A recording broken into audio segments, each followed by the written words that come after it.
And she's a marvelous woman I met here in Pittsburgh. And she's just a great person in business and also a good friend of the show. Her organization, Pittsburgh Professional Women, enlightens and educates women as they embark upon the journey of entrepreneurship. And anybody who's been on that journey knows that you need some help. Her articles appear in the Pittsburgh Business Times and Soar to Success magazine, and she can be seen on Pittsburgh Biz TV and in person as a public speaker for various audiences, most famously the Steve Harvey Act Like a Success Learning Institute. Beth has done and still does so much I could go on for several minutes telling you about her, but I'll let her speak for herself. Today at the Deep Dives podcast, Beth is going to talk about how to present yourself and market yourself when you're in the wellness business, because so many people, Beth, in the wellness business have that issue of not wanting to ask for money. Am I right? Yeah, Judy, that's so true. Thanks so much for having me here. I love talking about this topic. And, thank you for being here. You're calling it the Wellness Network. I call it the healers. Okay. So when I work with my clients, my goal, whether they're a corporate client, maybe a woman who owns her own firm, she's an attorney, architect, designer, or whether I'm working with a healer who might be somebody who balances your chakras, or somebody who maybe is an astrologist, or is a Reiki master, massage therapist.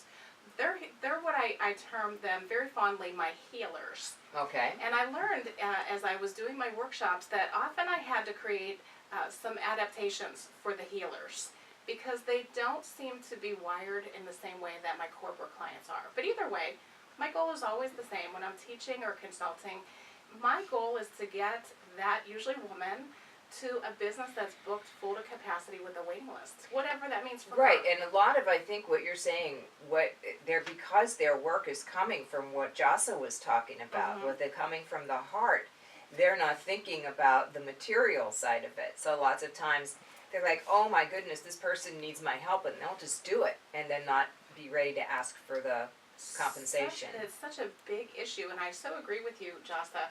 I've been in workshops where people have said, look, you got to work hard to be successful, and I thought, I've never worked hard at all. I love what I do every day, and I think there's a little bit of a disconnect when you think that, well, I'm doing this as my gift, so should I really charge for this? Right. Maybe I should charge for what I have a degree in. And that seems to be more of a cultural issue, I think. And why do we think that way? That just seems so backwards to me. Well, because we invested all that time and money, and wasn't I supposed to be a rocket scientist, you know? Yeah. My goodness, if I could list out all the things I did, I'd be here for half the show telling you all the things I've done all my life. And it all led, by the way, to doing what I do at the moment.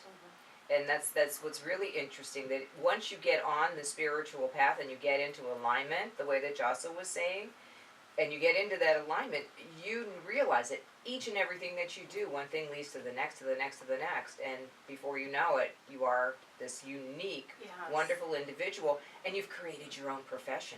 You're right, and you're right, and you know what? A lot of healers do that, right. and they ask themselves, should I really charge for this? Is that right? That's something that I don't see in any other field. So what do you do with people? How do you get them motivated? Well, rewiring somebody's brain is a pretty difficult thing to do as a consultant. They wouldn't want to rewire their brain necessarily, but how do you get them to be more aware, maybe? I mean, it's the same thing with somebody who isn't good in math and they're really good in English, and they have to learn how to do algebra if they want to get through high school. So I guess what I mean by that is like getting them to see themselves in a different way as a value, and I love that you mentioned the word value before. That's exactly what I do. I talk to women about what is the value. When women want to price themselves, they're for balancing chakras or giving Reiki, or even, I have some clients that are homeopaths, and they do something that comes so naturally to them, and they think, how do I put a price tag on that? Because we're sort of trained to go, well, what's my competition charging, or what are my costs? How do you charge for the cost of a thought, right? And so I teach them to charge on your value. What's the impact that your work will have on someone? So when Joss was talking before about people feeling, and you just mentioned it too, and I went through this for years,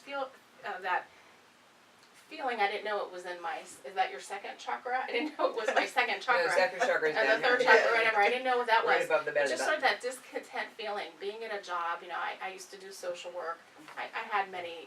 I didn't know that about you. Oh my I goodness. did. Well, I wanted to change the world. You are changing the world. I was, but back then I had to follow all these rules. Oh and man. that was really difficult. And they didn't really like people who really wanted to change the world. They really liked people who just like to fill out forms, send bills. That's what they wanted to do. So, but I had that feeling, didn't know it was a chakra imbalance, but just feeling like this was not what I was supposed to be doing. It makes you want to cry when you feel like that.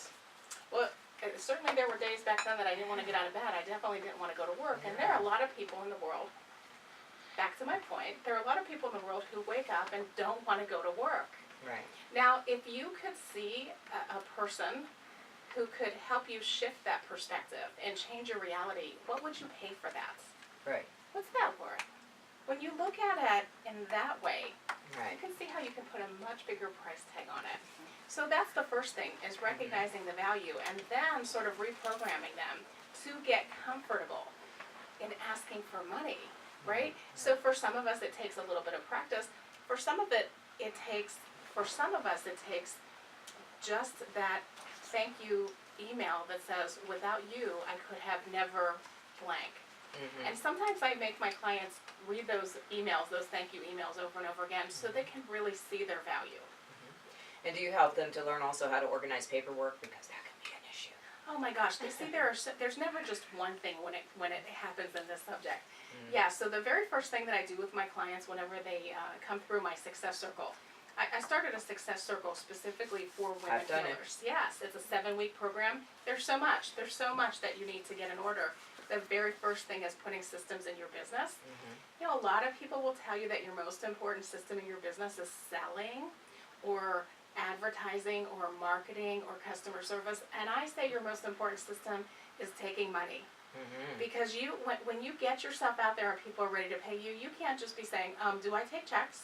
Do you do PayPal? Oh, no, I don't do credit cards because those have a fee. Like we get all of that stuff done and out of the way so that you have a system and you look professional. I think when you look professional, you feel more confidence about taking money. Yes, absolutely. And a lot of it is about the way people present themselves too. Mm-hmm. You know, there's also this thing of, you know, sort of dressing up like an earth goddess, which is nice in some sectors, but when you go out and give the same speech to a bunch of lawyers, you might want to consider dressing in a way that they're going to be able to accept your image as like not somebody who, because I have this little thing myself with style. It says she's sitting here in what is this? Is a silver lame jacket. Mm-hmm. But I don't know that I would wear this to certain places, you know. But certainly here, I wanted to show prosperity. I forgot about the sequin sweatshirt. Oh my gosh.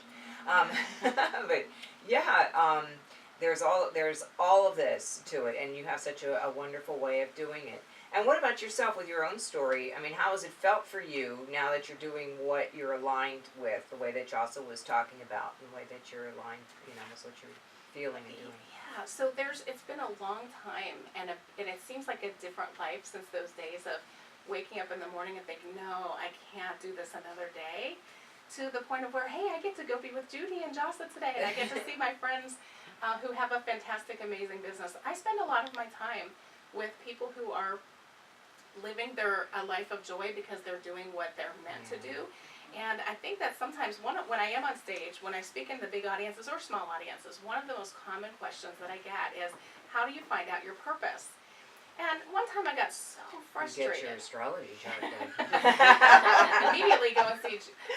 But I get so frustrated with people because I'm like, really? How could you not know that? But I forget that 10 years ago, I was waking up every day going, I can't believe I have to go into this job again. Mm-hmm. And so really when making that shift is painful and frightening and scary, but when you get there, you don't even remember life in any other way. Right. And so that was a great reminder when a woman came up and said, but how do you find your purpose? And I said, I smiled sweetly, but I was thinking, really, come on, you know this. I'll give you a stack of business cards for next time. I'll start taking those business cards. Here's what you need to do.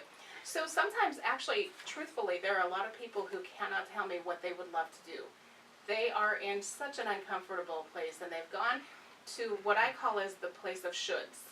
Yeah. right? I should go to college, I should get a degree, I should get married, I should get a house in the suburb, I should drive a whatever car, I should put my kids into school. And they find themselves in midlife or even younger, miserable and unhappy and unfulfilled. And they can't even imagine what would bring them joy. Right. For those people, I say, okay, well then let's make a list of things that you know you don't want to do. Mm. And that usually is a easier way for them to get started. Okay. All right. Along with your shoulds, they should ask whose voice is in there telling them what to do. Whose advice are you taking? That's right. Whose idea was that anyway? Right, exactly. Sometimes it is our own idea, but it's another younger, not as enlightened version of ourselves. Or it is our younger voice with the intention to please. And to be like mommy and Mhm. daddy and brother and sister. Mhm. And that comes a lot.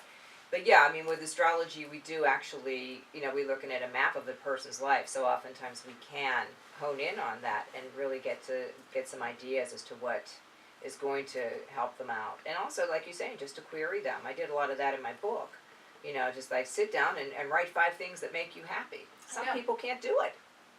It's amazing. Hard to imagine, but if you remember, the first time I met you, I came Uh-huh. to see you for a reading because I had a lot of choices in my career. Right. And I wanted some guidance on which choice to take because so when you start doing what you love, you get a lot of opportunities. Yeah. And then that can even be overwhelming. Oh, poor me. I have too many opportunities, right? Well, that can be Really? a problem because when we take on, like when you have Jupiter in your life, for example, it comes into your life and it's like all over your chart. It does that about once every 12 years for people. And when that happens, all the Libras are getting it now. They have too many things to choose from. And then they choose everything and then they become overwhelmed.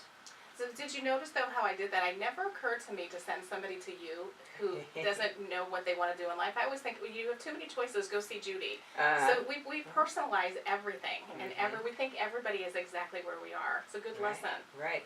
Well, people also, they believe that they're supposed to be like everybody else, but, we really find in this kind of work, with what Jossa does, what Yvonne does, and what you do too, that everybody has different sets of needs.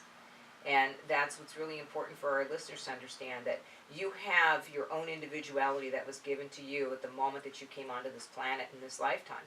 And for you to understand that and to serve it is really the greatest duty that you can perform. It so is, and that's where joy really is waiting for you. Yeah.